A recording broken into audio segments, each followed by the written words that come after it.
When you grab a banana for a snack, you're probably not thinking about war or espionage or overthrowing governments, right? It just seems so simple. But believe it or not, this everyday fruit has this incredibly complex, even violent history. It's wild. So let's peel back the layers and see how this one fruit literally built an empire. I know, it sounds like a crazy question, doesn't it? But seriously, how did this happen? It's really the core of this whole story. And to answer it, we have to start with a term that this whole era made famous, a term you've definitely heard, but you might not know where it actually came from. Yeah, Banana Republic. Today you're probably thinking of the clothing store, right? But its original meaning, which was coined way back in the early 1900s, paints a much, much darker picture. It's all about exploitation. It describes a country that's, well, not really in control of its own destiny. Instead, it's being run by some foreign company that's obsessed with just one product. And believe me, that company's power would go on to shape the fate of millions of people. Okay, so how on earth does a fruit build an empire? Well, the whole story really kicks off in the late 1800s, and it starts as a huge challenge in, of all things, marketing and logistics. See, back then, bananas were a total novelty in the US. They were exotic, super expensive, something most people had never even seen. But a few really clever entrepreneurs looked at this and saw a massive opportunity. They thought, hey, if we could figure out how to get these things from Central America to American kitchens reliably, we could make an absolute fortune. And they were right. They weren't just selling a fruit, they were selling like a taste of the tropics.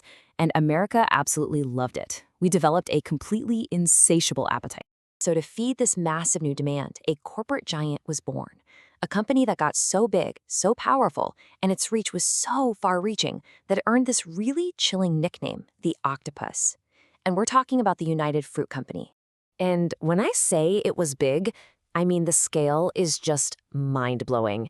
At its peak, the United Fruit Company owned or leased 3.5 million acres of land all across Central America and the Caribbean.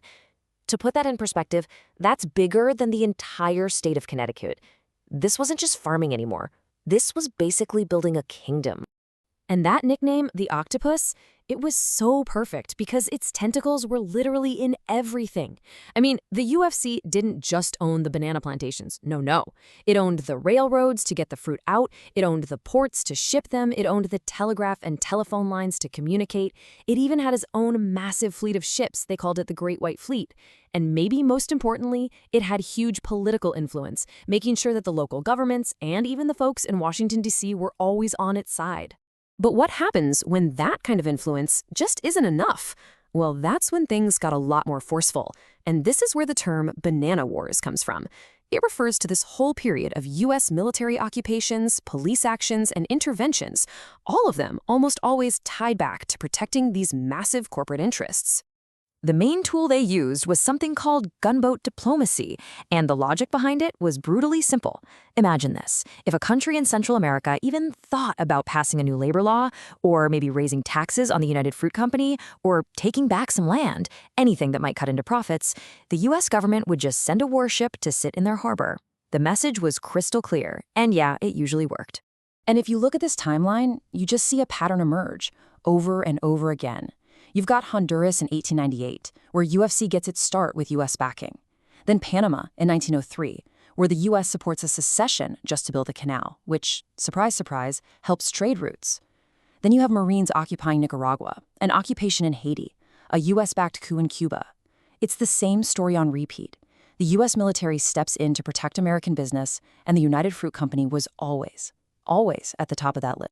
But if you want to see the most blatant, the most shocking example of this corporate and state power working together, you have to look at Guatemala in 1954. The CIA-backed coup there, it's really the poster child for the entire Banana Wars era. So here's what happened. In the early 50s, Guatemala had a democratically elected president, Jacobo Arbenz, and he started this pretty reasonable land reform program. His plan was to buy up large chunks of unused land that was just sitting there, not being farmed, from the United Fruit Company and give it to peasants who had no land at all. For the company, though, this wasn't just a minor issue. These saw it as a threat to their very existence. So what was the response? Well, The United Fruit Company lobbied the CIA heavily, and the agency launched a covert op called Operation PB Success. It was a step-by-step plan. First, they launched a massive propaganda blitz to paint Arbenz government as a communist threat to the hemisphere. Step 2, they trained and armed a small rebel force just over the border in Honduras. But Step 3 was the real kicker, pure psychological warfare. They used unmarked planes and fake radio broadcasts to make it seem like a huge invasion was underway. It created total panic, forced Arbenz to resign, and just like that, a US-backed military dictatorship was in charge. Publicly, of course, the justification was always about fighting communism and protecting America. But listen to this quote from a U.S. official who was actually involved in the operation. He said, "We had to get rid of a government that was against the interests of the United States." And you have to ask, what interests are we talking about?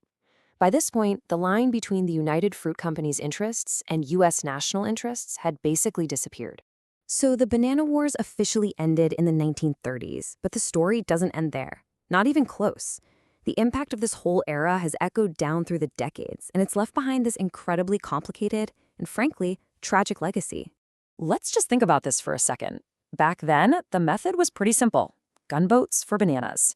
The players were the United Fruit Company and the U.S. government. The goal? Securing corporate profits. Now, fast forward to today. The methods have probably changed, the players are different, but that basic dynamic of powerful foreign interest influencing smaller countries for economic gain, I don't think that story has gone away at all. And for the countries in Central America, the price they paid for our cheap bananas was just devastating. We're talking about decades of political instability. The overthrow of a democracy in Guatemala, for instance, led directly to a brutal civil war that lasted for 36 years. The whole economic system created this entrenched inequality that you can still see today. And, of course, it left behind this deep, powerful, and honestly completely understandable resentment towards U.S. intervention. So really, the next time you pick up a banana, it's worth just taking a second to remember this hidden history. It might feel like ancient history, a relic of a different time, but it leaves us with this really critical question for today. Where do we see the interests of powerful corporations and powerful governments aligning now? And maybe more importantly, who is paying the price?